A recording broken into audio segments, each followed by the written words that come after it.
Hello and welcome to another edition of the Retreadcast, your regular podcast series for the global tyre retreading industry. Today's main interview is with one of the most interesting entrepreneurs active within the retreading industry worldwide.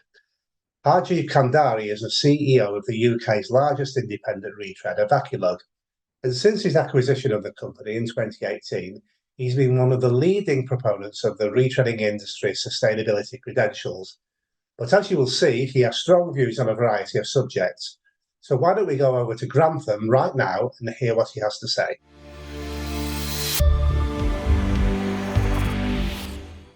Today, we're very fortunate to be able to speak to Haarjeev Kandhari, who is the CEO of the UK retreader Vaculug and a prominent supporter and promoter of the sustainable credentials of the retreading industry, both in the UK and beyond.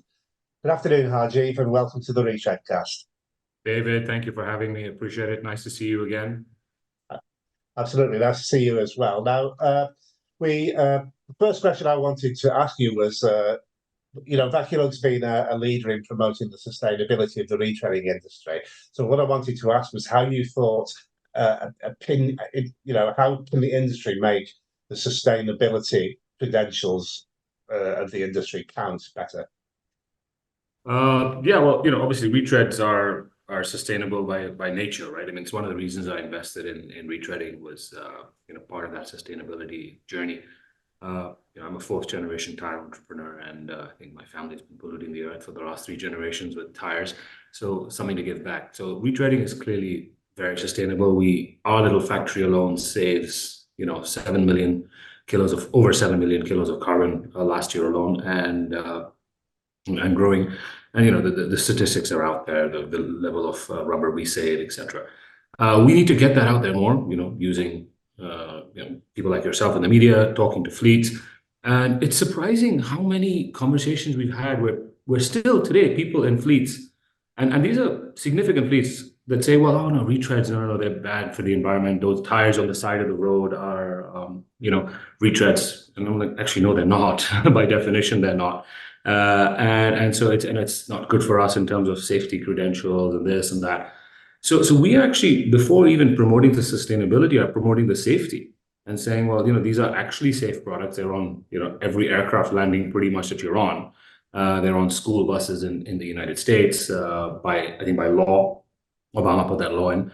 So they are absolutely safe. And then, yes, you get the sustainability for free because you've now got a product that is, the main thing for me when it came to Vaculug and retreading is that retreading is genuinely a sustainable industry. So it ticks 3 boxes. One is that the product has to actually be equal or better.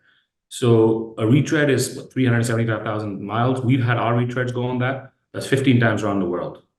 It's better than a new tire a lot of times. And it's not rocket science, right? Because at the end of the day, you put more rubber on it, it'll last longer. If you put more sugar in your tea, it's sweeter. It's not rocket science. But we do that. So the product is better. The product needs to be cheaper, not more expensive. Like you're reusing stuff. So why should it be more expensive? Why should I pay more to have an electric car, pay more to have, non-plastic straws or whatever? And it is, retreads, depending on, what the pricing is, 65% of a new tire easily, right? So you have a better product, you have a cheaper product, and it has to be genuinely sustainable. The whole thing around electric cars, electric batteries, and little kids in Congo that are mining the lithium or the complex convoluted supply chains that exist that make electric cars probably not even as sustainable as one may think. In our case, it's very simple. The numbers are out there. We save 85% of the used carcass. We have 60 kilos of rubber that are saved. We have the carbon emissions are saved. 60 kilos of carbon emissions. And the steel and that's just it's clear, right? And as I said earlier, 7 million plus kilograms of carbon just from our 13-acre factory in Grantham. So once you have that, you recognize that, you can then market that across to people and explain that. And that's what we're doing. We're doing it through our whole sustainable thinking campaign. And part of one of the things that we've discussed before and you've kindly attended is our sustainability forum. And that is actually telling people and getting it out there as a message. We're not, we don't make money from it. We're not using it. But anyway, so that's some of the things we can do, and it's important for us to continue doing. Okay, so you mentioned the sustainability forum. That's sort of been one of the key initiatives that you brought in over the last couple of years or so. Uh, can you give our viewers an update on how this initiative has gone and how can it be expanded going forward? Yeah, no, thank you. So the Sustainability Forum, is something that's very key to us. We wanted to make sure it just wasn't a talking shop. So we got curated a bunch of people that came in from the industry, from fleets, from the media, from different walks of life that are focused on sustainability. And what we wanted to do was make sure that as we discussed issues and came up with issues, that we actually delivered. So one of the things that came up in the sustainability forum was an app for retorts, etc. And there were some issues around what other things are doing. We as Vaculug said, you know what, we'll just develop one for the industry. We developed it for the second sustainability forum. We presented it to the forum and we said, okay, this is what it is. Please comment on it, come back to us, and we'll redevelop it. And that app is now in development for the third forum. We've been very lucky that some of our partners are supporting us, whether that's Hankook on the new tire side, and they had their people from Germany flying to discuss the future of tires, whether that's Volvo on the truck side, who actually were so impressed with the forum that the next forum they requested if they could host it, and they were kind enough to open their auditorium to us. So hopefully that's what the next forum is, in a beautiful place near Stratford-upon-Avon. And so these are these discussions, and so we want to make sure that these forums actually deliver something of value, not just become talking shops. We want to keep them smaller so that it's not 100 people in a room that are just talking about stuff. It's actually people sitting around a table who have influence, who have understanding, and who are willing to to commit to this as a real delivery for sustainability. We're not trying to make money out of this or whatever. This is genuinely for us to promote sustainability in the industry. Excellent. Okay, so on another subject, you recently responded online to the unfortunate comments by the managing director of Apollo Tyres on the attitude of British workers and their work ethic. Uh, as a CEO of a significant employer of British workers in Grantham, what is your experience of the British workforce and its approach to the challenges of the work environment? Yes, it's a rather unfortunate comment, but it is what it is. We put our money where our mouth is. We invested into the UK. So I was living in Dubai on living in 364 days of sunshine, and I moved to the UK and I bought a business here because I genuinely believe that it's a great business and we have great people working for us now.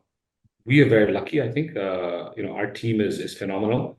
Grantham is an amazing place to recruit people. We have people that are working for us for generations. One of the first things I did when I moved to Vaculug, I think, was host the retirement party of a lady who had been working for Vaculug longer than I was born. So she started before I was born. It was amazing that I was hosting a retirement party.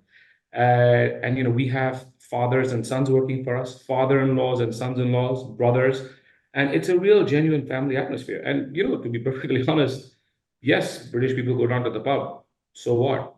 And what we do actually for their 40th, 50th, 60th birthdays, we decided we're gonna give you the alcohol.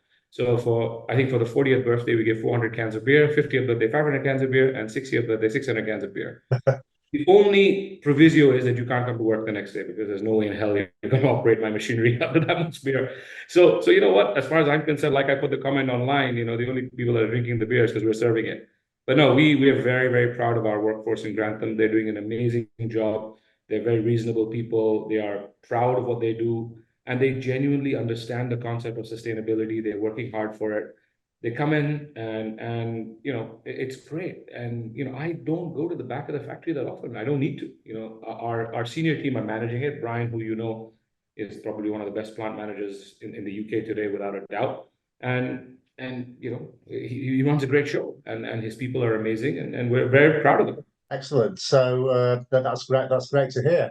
So just to change the subject again, you've been known to be a supporter of the current government in the UK, and indeed, Vaculug hosted the launch of Rishi Sunak's first attempt to become Prime Minister.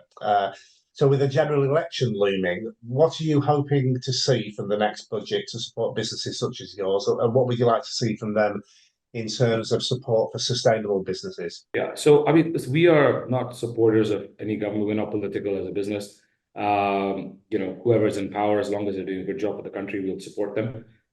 So in terms of, Rishi coming to the factory, it was very nice of him to do it. But frankly, we did it to support Grantham, to put Grantham on the map, and to support our MP, who actually requested for a Conservative Prime Minister to walk into a factory with potentially several Labour supporters who are, literally Labour. So it was actually a big deal for us to do that. We did it to support our MP and just to put Grantham on the map.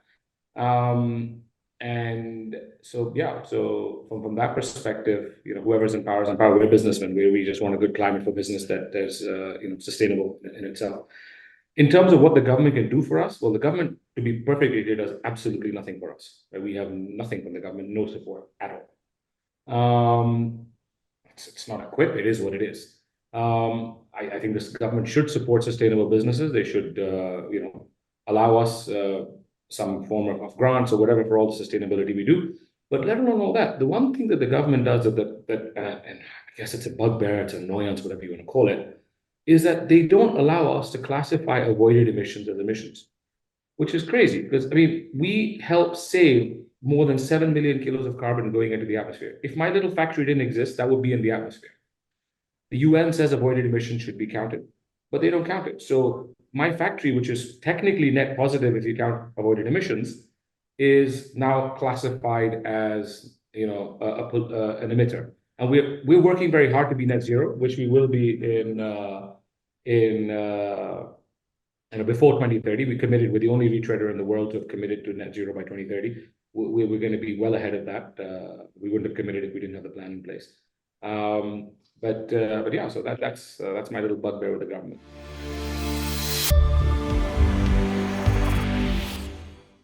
We'll be going back over to our interview with Haarjeev shortly, but first a short update on some of the key news items to be covered on our platforms recently. Firstly, the United States International Trade Commission has initiated a preliminary anti-dumping duty investigation into truck and bus tyres imported from Thailand. This move, announced on December the 1st, follows a petition filed by the USW Union and seeks to determine whether these imports are being dumped into the US market at less than their market value, potentially harming the domestic industry. This investigation represents 7 producers across 7 states, accounting for nearly half of the estimated total US consumption of $9 billion. Imports from Thailand represent about 20% of US consumption.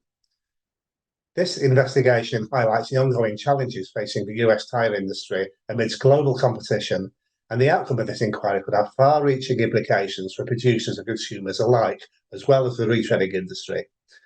We wait to see the outcome and its effect on the global tyre trade. Meanwhile, the retread division of Indian tyre manufacturer JK Tyre has achieved the milestone of opening 75 JK retread centres by the end of December 2023. Overall, the company appointed 13 new centres over the course of last year. JK embarked on its retread network expansion in 2017 when it launched the JKRC concept.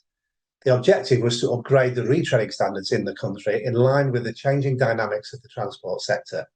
Swedish retailer Colmek has announced that it has strengthened its operations in neighbouring Finland by acquiring the Bandag retailer Pentep.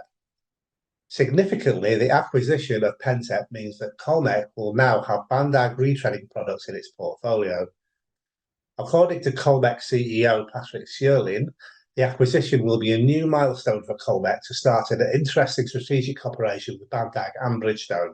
And finally, a reminder that Retreading Business is continuing to build its social media presence by introducing a dedicated WhatsApp channel to make sure you receive all the latest updates from the global tyre retreading industry. To access real-time news straight from Retreading Business on your mobile, laptop or PC, simply click the WhatsApp icon at the top of our homepage at retreadingbusiness.com. Then hit View Channel and then follow. You can then keep an eye on our status updates to stay on top of the global retreading sector. Now, let's go straight back to our interview with Haarjeev Kandhari. Okay, so next question. You and I have spoken before about your plans for expanding your businesses in the UK. How do you foresee Vaculug's growth ensuing in the coming years? So we have two strands for Vaculug's growth. One is obviously the internal growth that's going to come through anyway. We've been very blessed with our team that have been going on there, and we've managed to get several contracts. So 2023 was one of, I think, the best years that Vaculug's had in 74 years. We managed to get some excellent fleets supporting us and us supporting them. And that's continuing. I think we're at the top table for many of the fleet discussions this year as well, and that's great. We're looking also to look at, perhaps looking at growing our smaller divisions like the tire equipment company as well. But I think our main source of growth, hopefully this year, if not this year, then definitely 2025, is acquisition.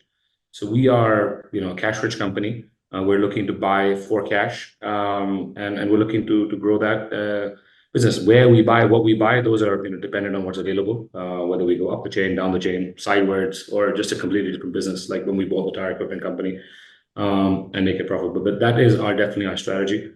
We definitely want to grow, and we are actively, sourcing companies in the market today. Excellent. Okay, so the final question is about trade associations in the UK. As you know, I have a background in that. I used to be the director of the RMA, but the RMA is now defunct and is being swallowed up by the BTMA, whose key interests lie in protecting the interests of new tyre manufacturers. So those independent retreader members of the RMA have now largely left, yet the government will speak to only one representative body about the industry's interests. In the meantime, you also maintain a presence in by paper, even though we're outside the EU. So what I wanted to know is your opinion on how can the retreading industry better cooperate to have its interests heard by those in power? Yeah, so when you go into our conference room, there's a nice little certificate from, I think, 1946, which is when the RMA was formed, and we are, I believe, we're founder members of the RMA. So it's a nice thing to have, especially now that the RMA is defunct. It's a shame that it is defunct, but it is what it is. We were members of RMA, founder members, and members of By Paper. When the RMA got defunct, we continued our membership with By Paper. We think it's an excellent organization, especially on a technical side. So our technical team is working with them, and a great organization. We were approached recently by the BTMA to come and join the board, and they were very kind to come to Grantham and talk to us and see how we could do it. And we felt that their approach to us was warranted, and we felt that that perhaps they're opening up now to look at retreading as a as an industry they want to also help. So we said that's possibly one way to at least try, is to go back into the BTMA and help them with retreading, help them with the ideas around it, help them focus on the issues, and have somebody that's a key player in the industry to actually voice their opinion. Hopefully, if that works and the BTMA is something that is focused on retreading, we'll find out. We've only just recently joined the board. Then we would probably encourage other people to come on board and set up something as a retreading section of the BTMA, because a lot of the British tire manufacturers do have retreading operations as well. I understand it's a new tire industry for sure, but I think let's try and give them the benefit of the doubt, and let's hope that we can use the organization and help them promote the cause of retreading. Excellent. Okay, well, that's great to hear. So, okay, well, thanks as always for talking to us today, Haarjeev. It's always fascinating to talk to you about how the retreading industry can promote itself. So thanks for your time, and we look forward to welcoming you back on the Retreadcast very soon. Thank you. Thank you for your time. Take care. Well, that's the end of the Retreadcast for today. Many thanks to Haarjeev for his time, and I hope you enjoyed the interview as much as I did. The next edition of the Retreadcast will come from Las Vegas, Nevada, where I'll be reporting from TIA's OTR Tire Conference, and I hope you'll join me for what promises to be a fascinating event. Until then, stay safe.